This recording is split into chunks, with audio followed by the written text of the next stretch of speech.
The other good intro for our guest, who is Brad White, Executive Director, Mississippi Department of Transportation, live from the Trustmark Studios. Don't stop living to do your banking.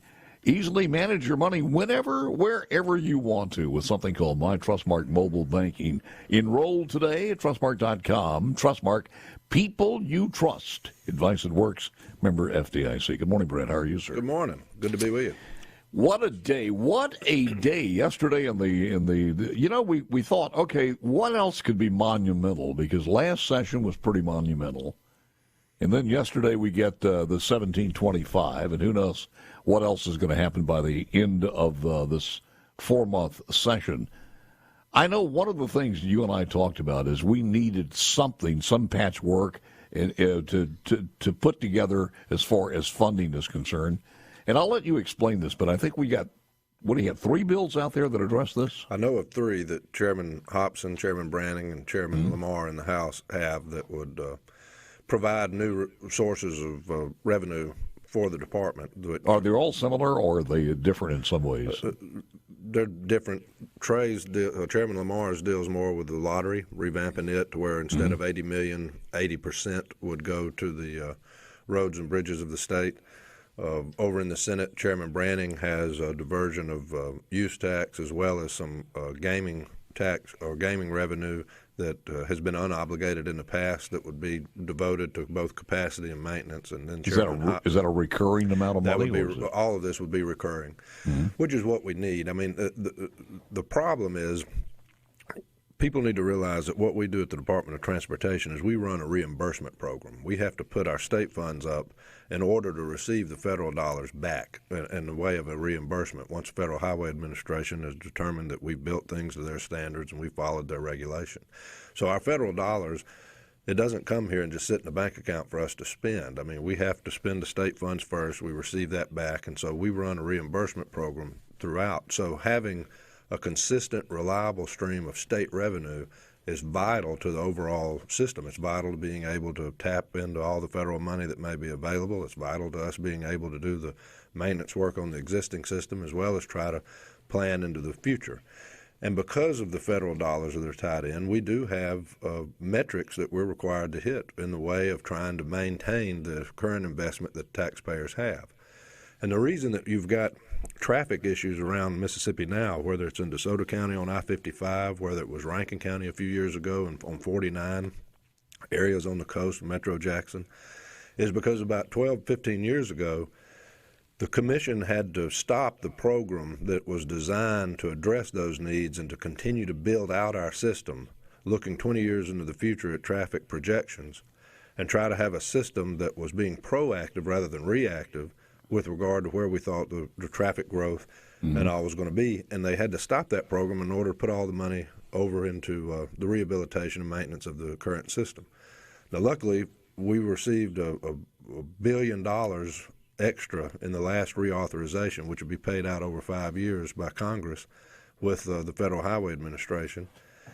And that allowed this commission to restart that capacity program to go back to doing the type of construction jobs that people like to see, that turns 2 lanes into 4 lanes or builds a bypass or various things like that. The problem is about a year after that, inflation hit, the economy changed, the cost of asphalt went up, the cost of labor went up, and we're not able to do as many maintenance projects as we were before. And if we don't address the model that we have as funding, I've not asked the legislature for any certain amount of money. I've asked them for us to reevaluate how we fund our transportation system. Let's get all of our eggs out of the basket of fuel tax. Let's look within the existing revenue streams of the department or of the state and find avenues with which we can collectively provide the revenue necessary to both stay ahead of the game in the maintenance of our system as well as continue to build it out. And I'm hopeful that we'll be successful doing that. Otherwise, we're going to be creating a storm that I realize in a couple of years everybody's going to start complaining when it starts raining, but it'll be a storm of our own making. The bill as far as the lottery going from 80-20 right now, the highway takes 80,000, the first 80,000, 80 million, and then everything over there goes to education.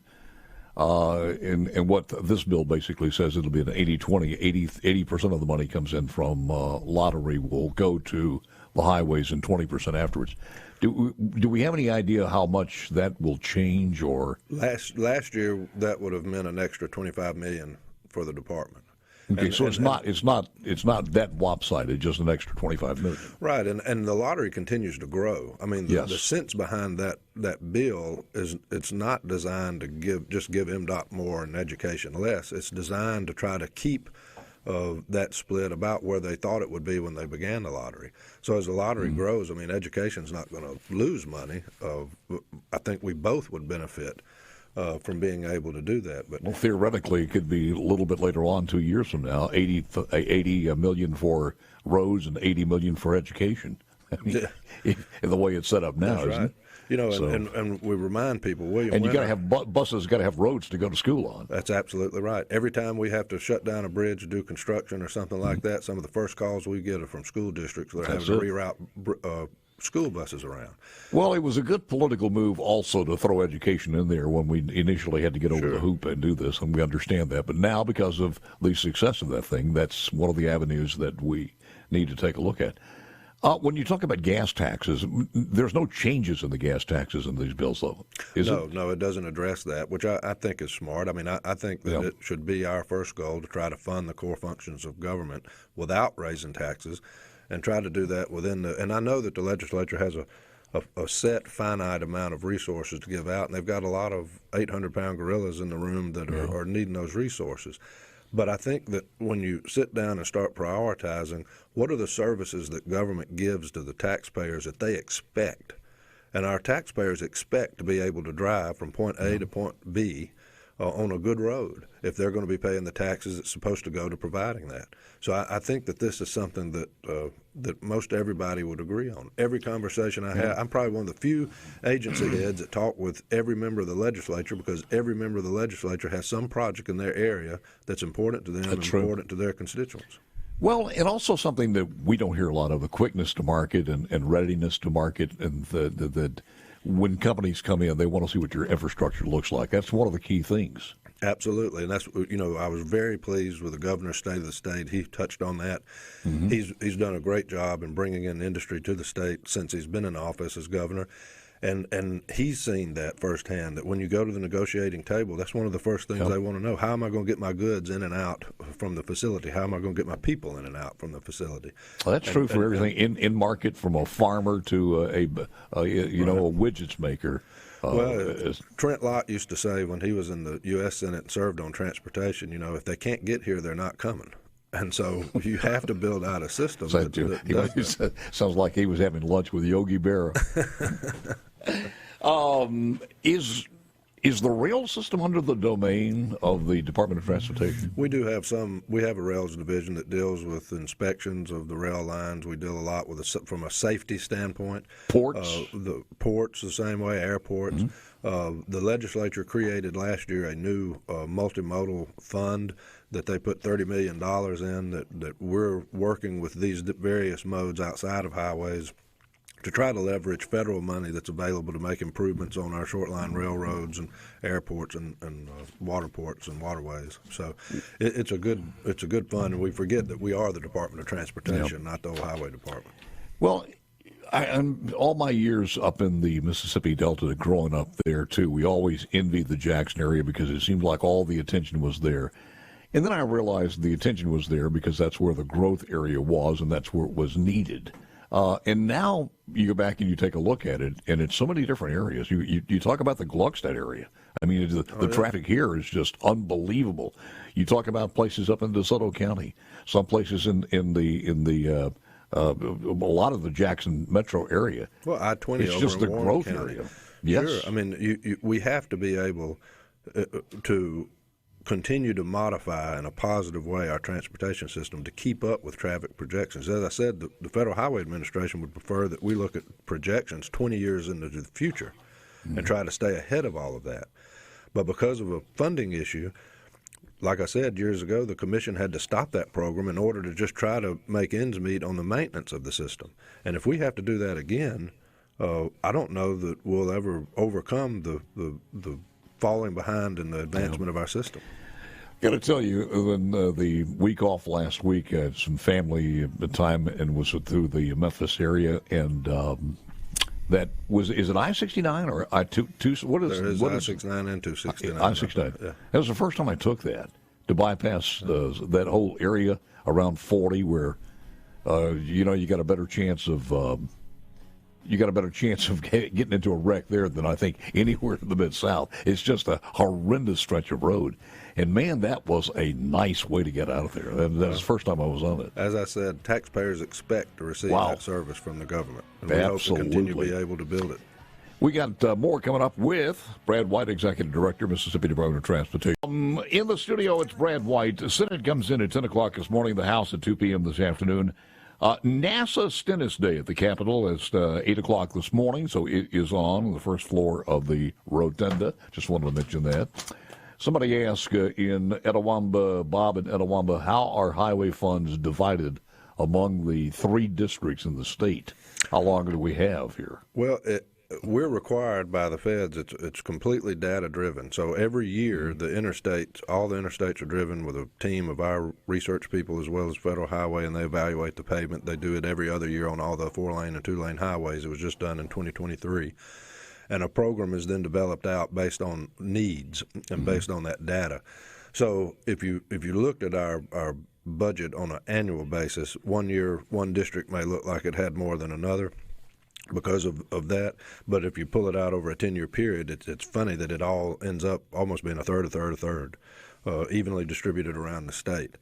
But I think it's a good system that we have because it takes the politics out of it to where nobody has to worry about, well, we didn't vote the right way in this election, so our road's not going to get worked on. So it follows that data that's based on the condition of the pavement around. So people will understand this. One of the ways to save money is through the contract process, bidding process, getting more efficiency out of everything from the equipment, from the time of the year you do it, just a multitude of different ways. And I know you and I have had this conversation. All of those things are being worked on as far as if there is a way to save money.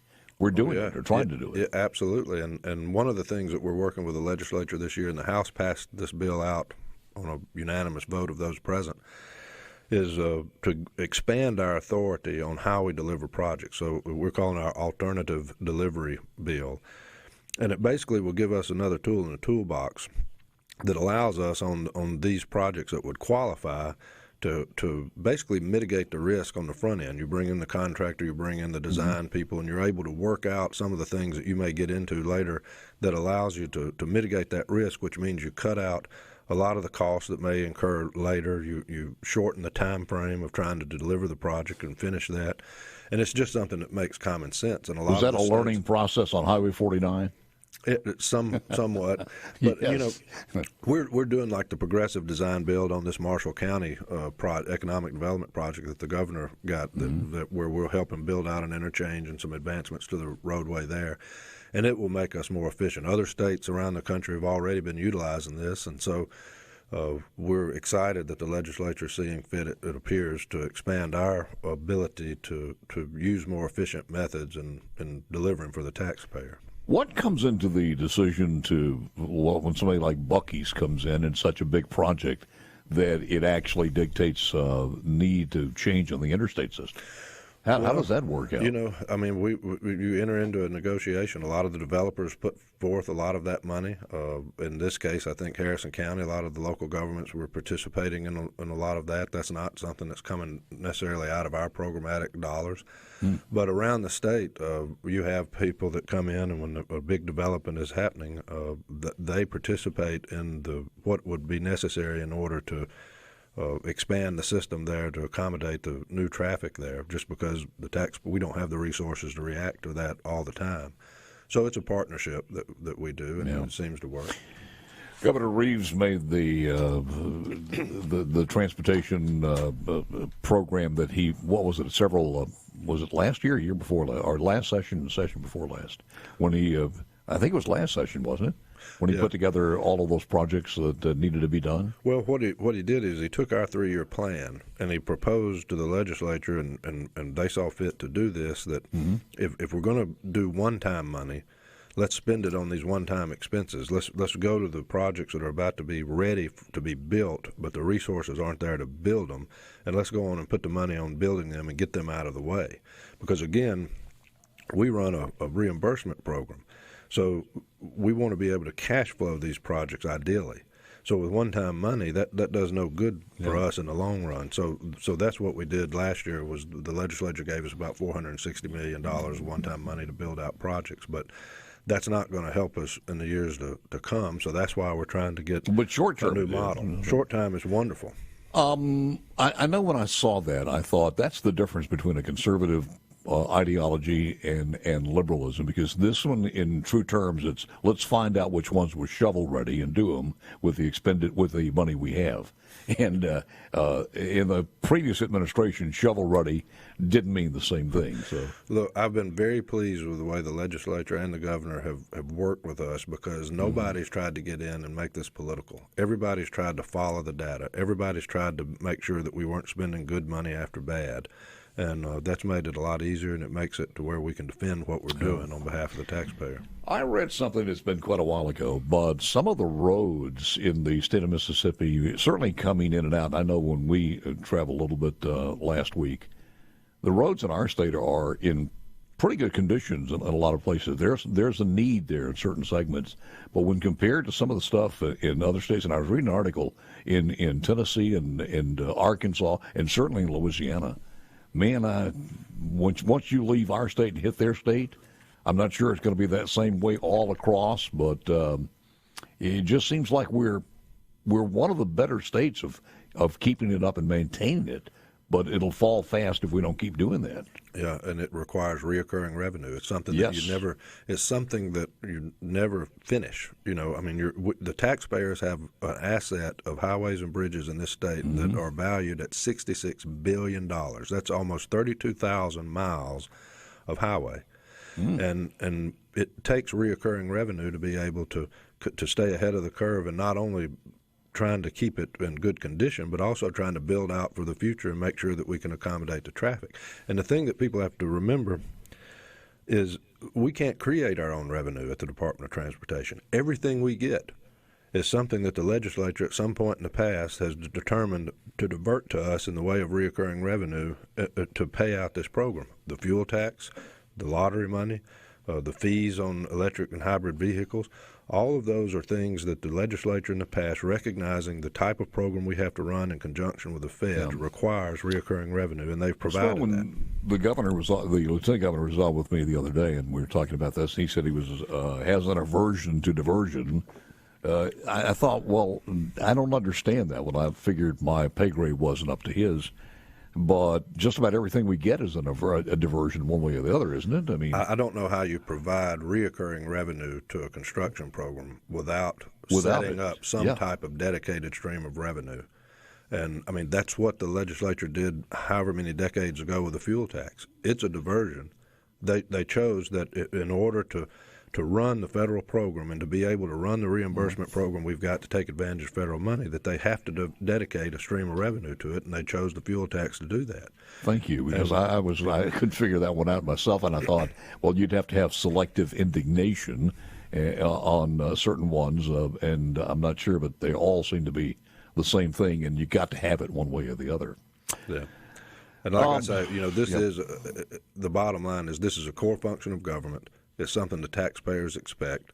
I think there's a way to do it without raising taxes, and I'm hopeful that we can have that conversation of modernizing this funding model to where we're able to produce what our mission is, and we're able to do what the taxpayers expect of us. Otherwise, like I said, we're going to create our own storm, and when it starts raining, I'm not going to have an umbrella to hand anybody. Yeah. What's the status of these bills and the next deadline? I think they're all still pending. These are revenue bills, so they have a different deadline from the general. I think they're all pending in committee. I think the two in the Senate were double referred to finance and as well as accountability. Chairman Lamar's bill, I think, was directed back to the Ways and Means Committee in the House, so I expect for it to get out of his committee, and we'll just see. Brad, as always, sir, I do thank you so very, very much. Very informative, and we'll be watching those bills. Thank you, Paul. Appreciate the opportunity. You got it. Brad White, Executive Director, Mississippi Department